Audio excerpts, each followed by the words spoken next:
deeply saddened and concerned about the reports coming from Russia that Alexei Navalny is dead. All the facts has to be established, and Russia has serious questions to answer. Alexei Navalny has been a strong voice for freedom, for democracy for many years, and NATO and NATO allies have called for his immediate release for a long time. And today my thoughts go to his family and his loved ones, and we remain committed to support everyone that believes in democracy and freedom, as Alexei Navalny has done for so many years. Sorry, I can do.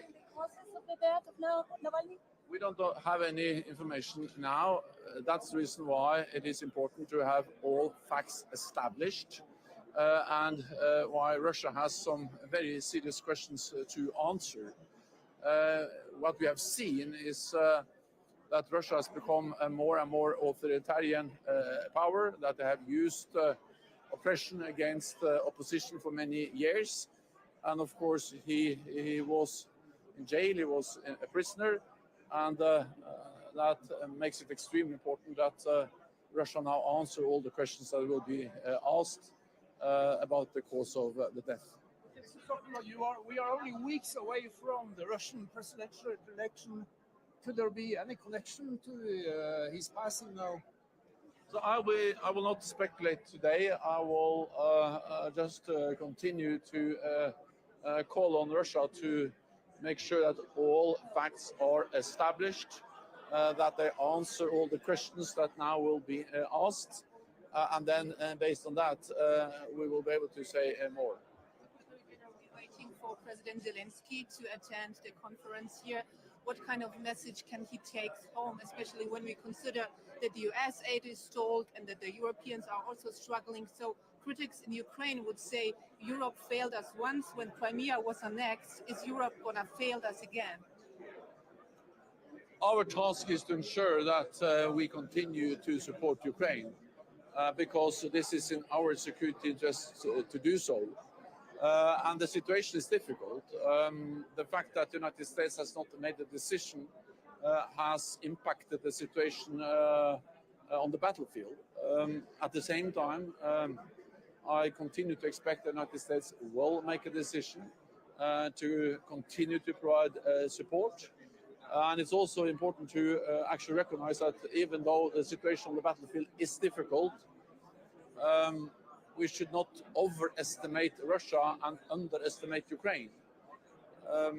Just this week, the Ukrainians have demonstrated once again their skill and the competence when it comes to deep strikes by sinking one of the Russian ships in the Black Sea. We have also seen new announcements of more support for Ukraine at the NATO Defense Ministerial meeting this week.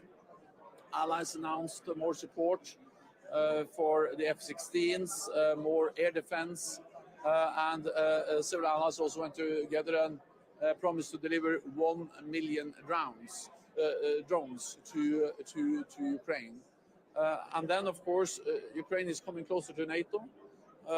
We agreed to establish a new center to help and train and build capacity in Ukraine to learn lessons. And today also France and Germany are signing security assurances with Ukraine. I welcome these assurances. They're not an alternative to NATO membership, but they help Ukraine to move closer to membership. So therefore, we need to continue to support Ukraine and ensure that Ukraine will become a member of the alliance. Navalny, what does it tell us about the nature of Putin's regime? The opposition leader has died in prison.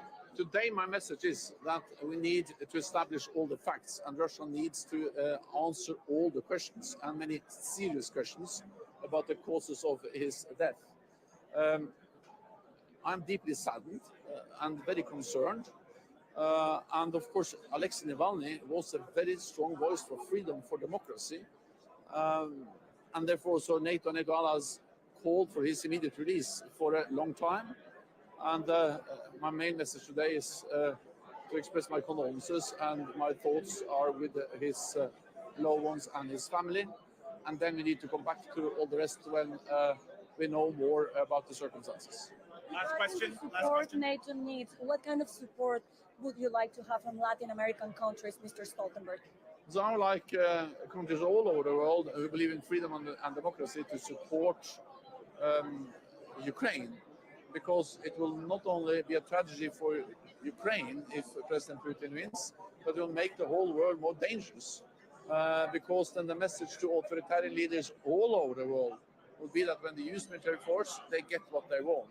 And then we all will become more vulnerable, and therefore it is extremely important that also countries in Latin America who believe in freedom support Ukraine and stand up against the war aggression against Ukraine.